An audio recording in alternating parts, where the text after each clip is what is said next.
nuyu mbokk yi maa ngi leen di nuyu di leen gërëm di leen sant di leen ne kontaan nañ trop ci seen teewaay xam ngeen ne li tax ñu daje fii parce que dafa am ñoo xam ne mooy conseil constitutionnel dañ ko dënk organisation wala sélection ñi war a participer ci élection présidentielle. Malheureusement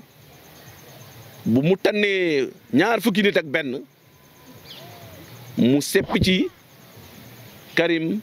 Meïssa Wade ne kooku noonu dafa am double nationalité. li ma bëgg a fàttali nit ñi rek mooy Karim Wade en 2018 bu muy préparé élection présidentielle bu 2019 dafa renoncé woon à sa nationalité dafa ne man bëggatuma nekk français. li may fàttali rek mooy ak contrairement ak ñeneen ñi lu ñuy def Karim dafa juddu nekk français demul uti nationalité déedéet yaayam mooy française mu juddu mu nekk français baayam nekk sénégalais mu juddu nekk sénégalais mais moom ci nationalité bu mu jiital mooy bu Sénégal bi moom la gën a utiliser parce que musul a dem wax na ko ñëpp xam nañu loolu noonu musul voté sax élection France musul am sax candidat France ba muy dem ne damay dem voté ji donc musul voté Sénégal rek la mus a voté donc loolu noonu ñu ñëw ne Karim dafa am double nationalité alors que defoon na demande bi bu yàgg bu mu toogee gisul dara mu delluwaat dem fu mu nekk Qatar dem renouveler nu mu tudd demande am bi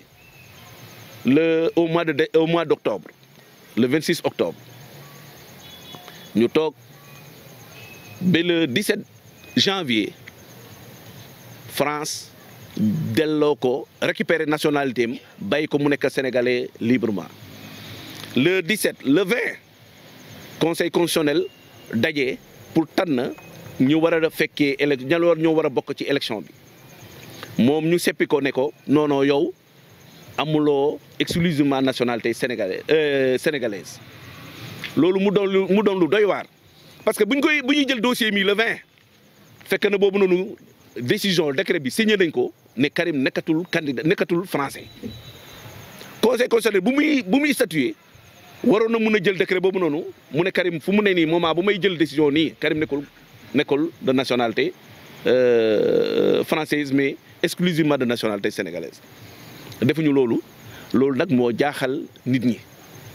PDS comme du parti bu ndaw PDS def ay enquête am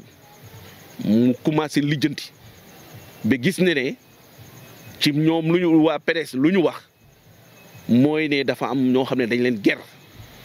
dañu génne xaalis bu bëri jox leen pour que Karim bu mu bokk ci élection yi waaye yemul foofu noonu de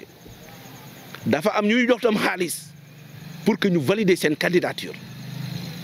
dafa am ñoo xam ne ñooñu bu ñu toppoon loi bi du ñu nekk candidat gars yi gis ne am na ñoo xam ne dañ leen jox de leen ne man éliminal ma kii mu am ñoo xam ne dañ leen jox ne leen ne valider leen ma kii loolu nag mu doon lu doy waar comme noonu la ñun duñ fi nekk fii di toj ay bus di taal oto di taal kër wala di yàq ci mbedd non loi dafa am lu mu ñu jox mun nañu ne boo leen amee lu leen metti lii ngeen di def ñu yóbbu affaire bi assemblée nationale demander à ce que ñu crée benn commission d'enquête parlementaire commission boobu soobee yàlla dina commencer liggéeyam suba dina am ñu ñuy déglu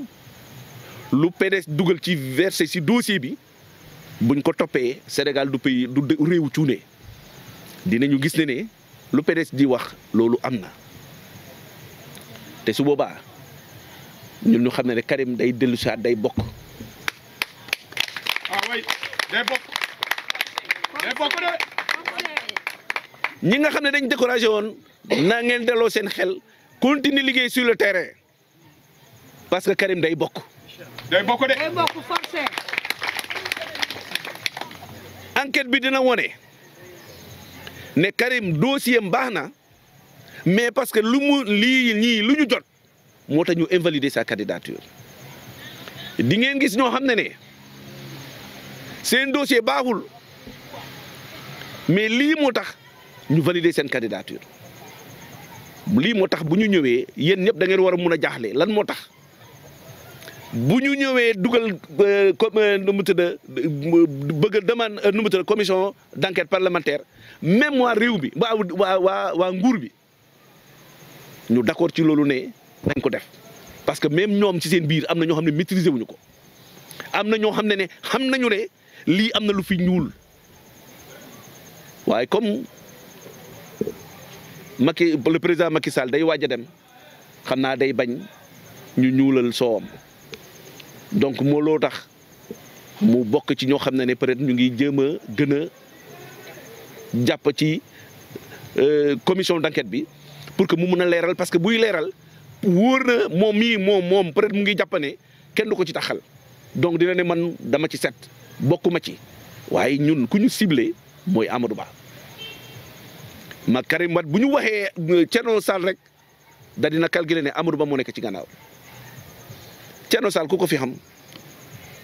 Thierno Sall fan la war a mun a amee parrainage Thierno Alassane Sall dañ ko may parrainage ki ko may nag parrainage moo ko abal yi bët fu mu ko xooloo lay xool loolu yëpp dina leer ci commission d'enquête parlementaire bi parce que dossier bu ñu ko génnee ñëpp dinañu rendre compte ne wax dëgg yàlla ay njuuj njaaj kese moo fi nekkoon looloo tax may dalal seen xel su soobee yàlla 25 février bu jotee ñun dinañ dem élection te dinañu gagné. ñuy dem élection. Ah oui. léegi nag naka lañ koy defee ñoom la ñoo xam nuñ koy régler mais ñoom dinañ xam ne Karim c'est de façon injuste lañ ko génnee ci liste yi ñoom ñoo mun a débrouiller ba dugalaat ko. mooy nguur bi mooy conseil constitutionnel. parce que loolu conseil constitutionnel ak nguur bi ñoom ñoo yor affaire élection ñooy organiser l'organisation matérielle nguur bi moo ko yor léegi nag suñu demee ba ñu gisee ne Karim dafa war a dugg ñun suñu yoon newul ci naka lañ ko war mën a defee du ñun ñoo leen di wax ne def leen nii wala def leen laa dafa mel ni benn góor bu ma mësoon a expliquer mu ne ma benn waay moo ñëw fekk gaynde jàmbur muy nelaw mu téye ko ñëw takk ko ba noppi nag gaynde bi yeewu mer borom gaynde bi ne ko sama yoon new ci demal nga tekki lu ma suma gaynde bi yow yaay débrouiller beneen tekki gaynde bi parce que yow yaa ko takk yow yaa takk gaynde bi mer man su ma ko jegee dina ma song léegi yow yaa ko takk demal tekki ko loolu moo am ci Sénégal fii xañ nañu Karim mu bokk xam nañ ne nuñ ko xañee baaxul waaye ñoom ñooy débrouiller ñu dugal ko léegi nag non loolu moom ñun suñu yoon ci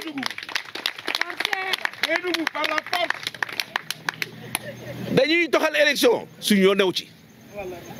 dañ koy dugal léegi nii suñu yoon new ci ñun lu ñu gëm lu ñu bëgg lu nga xam ne loolu la ñuy xeex bés bu ne mooy na bokk loolu daal la ñuy ñaan te incha allahu rabi dina bokk bi moom dina bokk suñu taxawaay mooy xam nga sànq ni wax naa ko ñun duñ fi ne di toj di yàq non mais xam nañu fu ñu mun a jaar te day foofu lañ commencé nii nee nañ leen am nañu ay éléments yu wóor c'est-à-dire que ñun du waxantu ay audio yoo xam ne yu leer nañ dugal nañ ko ci dossier bi xaalis bu dugg ci audio yi wax nañ fa lépp audio yooyu lañ jël dugal ko ci biir mais bu la xoolee sax état nu mu doxalee lii ngeen xam ne état sax xam na ne dossier bii bu dossier bu dëgër la du yoon ñu arrêté Karim du yoon ñu empêché ko mu dem présenté wu donc loolu noonu bu leeree ci bopp nit ñi mais moo tax ma ne la ñun suñu yoon newu ci lu ñuy def ñun l'essentiel laal suñu candidat day bokk Inch'Allah te day gagné. Je m'appelle Magaye Gueye. Je suis le secrétaire général de la section communale PDS de Ziguinchor et je suis aussi le secrétaire général de la fédération départementale de Ziguinchor. J'ai été nommé aussi délégué régional chargé du parrainage. Et actuellement, nous espérons de tout cœur que nous allons participer activement à l'élection présidentielle du 25 février et je suis nommé mandataire départemental. J'ai à mes côtés le secrétaire général de la section communale de Boutoupa Camaracounda, il s'appelle Noa Djedjou. À côté de lui, il y a le secrétaire général de la section communale PDS de Niassia. Ici, il s'appelle Michel Akiabo Manga. Lui, c'est Ibrahima Molo Kandé. C'est lui qui représente le secrétaire général de la section communale de Adéan Empêché. Et il y a Bourama Keita, lui aussi, qui est le représentant du secrétaire général de la section communale de Niagis Empêché. Donc, Bakir Boyan, que vous connaissez tous, il est le président de la section communale PDS de Ziguinchor et responsable secrétaire général de la Fédération des enseignants. Nous avons la dame Ramatoulaye Ndiaye, qui est vice-présidente de la section communale et chargée de l'organisation de la fédération. Il y a Bernard Bassek, qui est lui aussi secrétaire administratif chargé des élections. Il y a Assa Diafone, Aïssatou Diafone, qui est aussi responsable politique. Nous avons derrière Fatou Dien, qui est aussi responsable chargé des affaires sociales de la fédération et du mouvement des femmes. Nous avons à côté Adja Aram Diouf. Bon, je ne peux pas présenter tout le monde, mais je prends dans le temps. Adja Aram Diouf, qui est la présidente du mouvement des femmes de la commune de Ziguinchor. À côté, il y a la dame Adja Dabassi, qui est aussi responsable au niveau des anciens d'abord, au niveau des femmes, mais au niveau aussi de la fédération. Donc, en gros,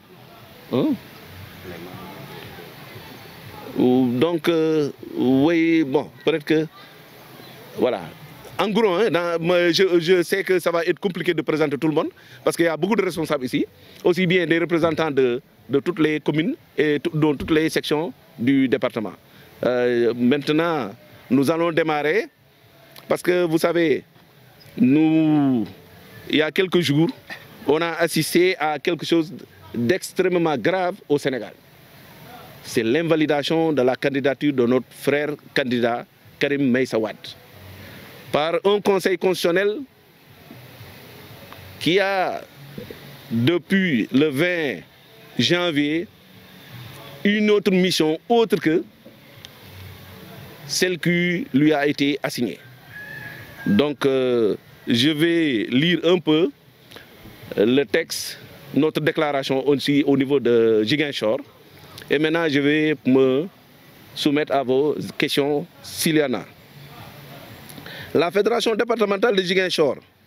dans la totalité de ses composantes,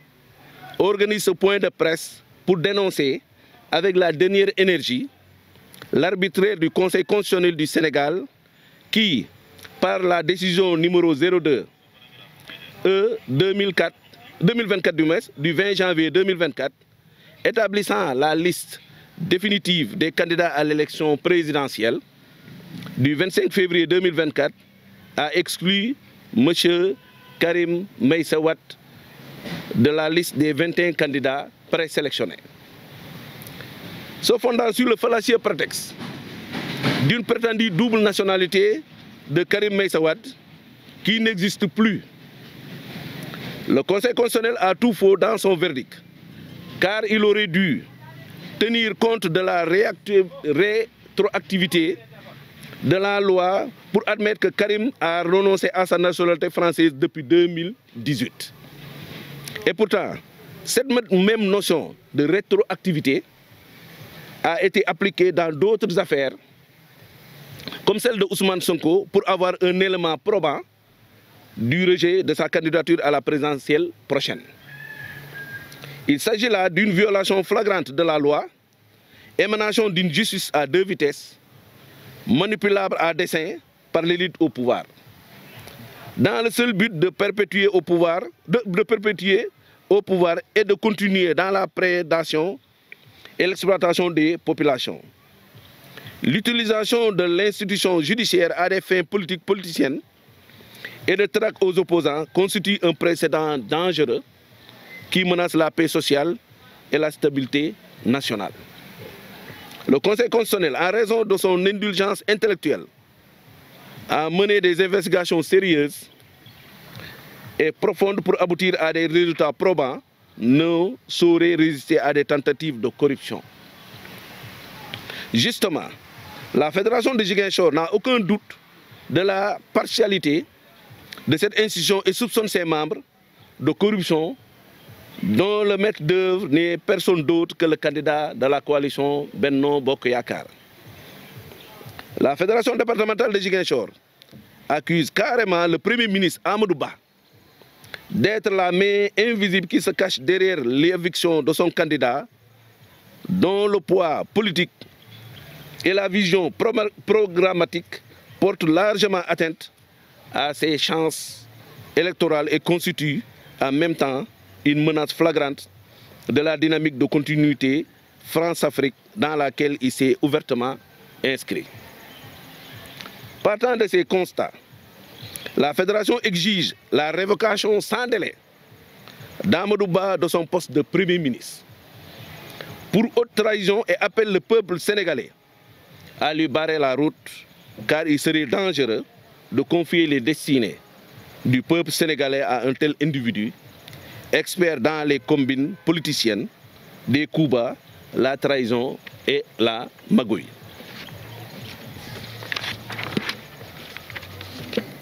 Ces allégations de corruption et les irrégularités flagrantes dans le processus de sélection des candidats ne sont pas sans fondement. Le PDS a des éléments de preuve, dont des audios, sur la corruption et la collusion de certains membres du Conseil constitutionnel avec certains candidats. D'ailleurs, une commission d'enquête parlementaire est mise en place pour enquêter sur tout cela et sur les conditions d'élimination des candidats à l'élection présidentielle prochaine. Et en particulier, celle de M. Karim Meïssa Wade, candidat de la grande coalition Karim 2024, K24.